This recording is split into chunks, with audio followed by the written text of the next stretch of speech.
Max Keiser is going to stay with us 15 minutes in the next hour. Then I'm going to spend the rest of the show opening the phones up and going over the full overview of the naked body scanners and what this really means. Before I go back to Max Keiser, I want to thank a few of the sponsors that have made today's show possible. One of them is fighting Big Brother with Big Brother, and that's the Diginet.net group of camera sunglasses, camera pins, very inexpensive, high quality. This is how you fight Big Brother. This is how you record government bureaucrats and others when they're trying to oppress you and then later lie about you. It is important for everyone to have these units. They're very inexpensive. Diginet.net, Diganet.net, Diginet.net, ladies and gentlemen. Get over there to the site today and look at all the great products they have with a banner on Infowars.com. That's Diganet.net, Diginet.net. Also, I believe in everybody moving towards getting self-sufficient. The journey of 1,000 miles starts with a single step, so the Chinese proverb says, and I've learned that in my own life. And they have a great little solar generator, control unit and battery system, very easy to store, very easy to use at mysolarbackup.com, or give them a call at 877-327-0365. That's 877-327-0365 to check out this awesome unit from the great folks at Solutions from Science. A great little unit. You get multiple units and start running your whole house off of these. 877-327-0365 or mysolarbackup.com. That's one word, mysolarbackup.com. We have links on Infowars.com and PrisonPlanet.com to mysolarbackup.com. Again, the government doesn't own the sun yet, folks, so let's take advantage of this today at mysolarbackup.com. All right, going back to Max Keiser. Max, on the economy overall, we have the economic numbers coming in, as you've been saying several years on this show and many years on your own television shows, that the banks are vertically integrating the economy. This is a criminal operation. You talk about Goldman Sachs execs in that bar bragging to you how they were going to bring down that Atlantic country of Iceland and Retrovec when you were there. And then we have a 5-part series in McClatchy newspapers where Goldman Sachs was engineering the housing implosion while telling their people to buy into it, to consolidate, destroy their competition. That's now confirmed. U.S. growth prospects deemed bleak in new decade. Reuters, personal bankruptcy filings rising fast for record levels. Robert Rubin now posing as the savior when he's one of the grand architects, saying all hell could break loose if we don't fix our government debt. They want all these new taxes. They have Glenn Beck calling for it. You're a liberal commie if you're not for more taxes. Again, they can only have Obama launch wars as a liberal and only have fake conservatives call for new taxes. That's how this song and dance works. American job satisfaction falls a record low. Worst Christmas since 1979. Your comments on that quickly, Max Keiser. Well, the decade of the 1930s, the Depression, at the end of the decade, the market still managed to make 10%, including reinvestment of all dividends. The decade that just ended, the total return was a whopping 0. Now, the problem is that you can't have capitalism without capital. And you can't have capital unless people are saving money. And people can't save money unless they have jobs that pay them enough to save money. So unless that happens, which is not going to happen because all the policies are geared toward making it easier for the banks to speculate. And speculating is not a job. Speculating is a vice when it's done on the level it's being done on Wall Street and it's being helped along by Washington. So the business model of America is vice. It's speculation. It's casino. And the people getting victimized are being put into this American gulag. And whether you're being, how about this one? Prisoners used to shovel snowbound U.S. Capitol. The U.S. Capitol is paying prisoner inmates to shovel the sidewalks. Washington Post, you can't hire Americans to do it. They said they paid them $7 an hour, but 80% of that was given to the prison. That's what I'm talking about. It's slave labor. They're in the gulag.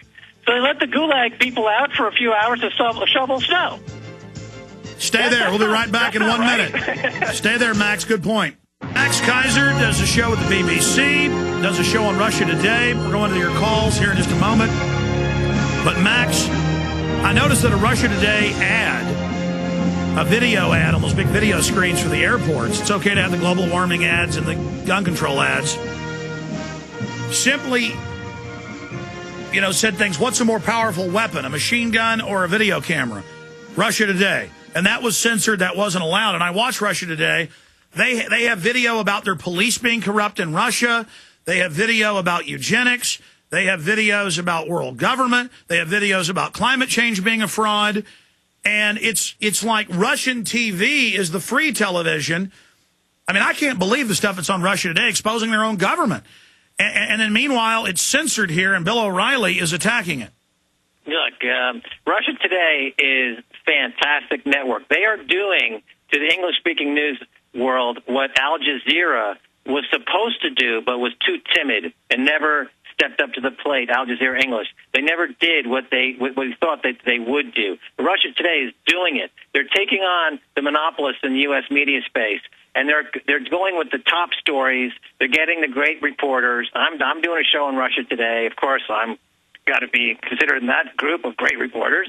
But the ratings are skyrocketing. Their marketing is brilliant. And if you haven't seen Russia Today yet, they're brilliant on the web. They put everything on the web. On my show on Russia Today last week, they did a story on Bill O'Reilly. They said Bill O'Reilly was dissing Russia Today. And on my show, I slammed O'Reilly, in a way that I thought he would have responded to, but I guess he's too much of a chicken. I called him a coprophagist, which your listening audience can look up on dictionary.com. And basically, he's eating the product of his own spew. And haven't heard yet from O'Reilly. I challenge him to come on my show. But he's such a chicken. He's such a Murdoch creation guy, little boy, hiding in his room, playing with his toys. Well, he now gets up almost every night and calls for sales taxes and excise taxes as the conservative thing to do to pay the bankers. You've got Iceland being seized by the bankers. I mean, this guy he poses as a populist. This guy is a nightmare. Well, he's a coward. In other words, if I went on his show, I would reduce him to a puddle of tears in about 15 seconds. But Murdoch's never going to let me go on Bill O'Reilly's show, on Fox News show. I've been offered to be on ABC, Fox, and others in debates, but they always want to tape it. They always want to tape it so they can edit it out. And so I've decided I won't travel for the taping, but I will travel. I mean, I will sit here and let them come here. So I do have one of the big 3 cable networks coming in 2 weeks, and I'm sure it's going to be a disaster. But these people are amazing.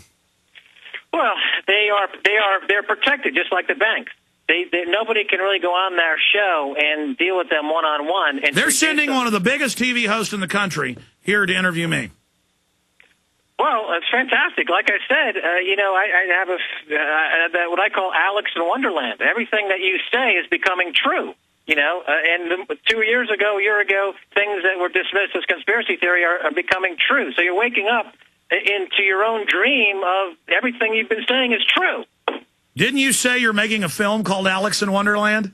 Yeah, it's listed on my site, piratemyfilm.com. I also have a film on there called Broker Zero about 9/11, which is kind of interesting. Yeah, but I want you to take this from the market of speculation to I'd like to see Alex in Wonderland.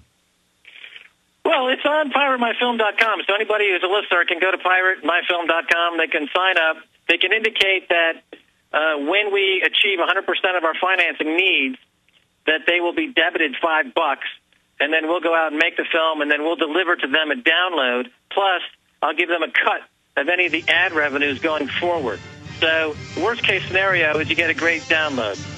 Then a better case scenario is you end up getting $5 back, and then the best case scenario is that you get $5 back plus you get a huge bonus because it could. So be it's up to the listeners to go to piratemyfilm.com and make Alex Jones in Wonderland, Alex in Wonderland, a reality.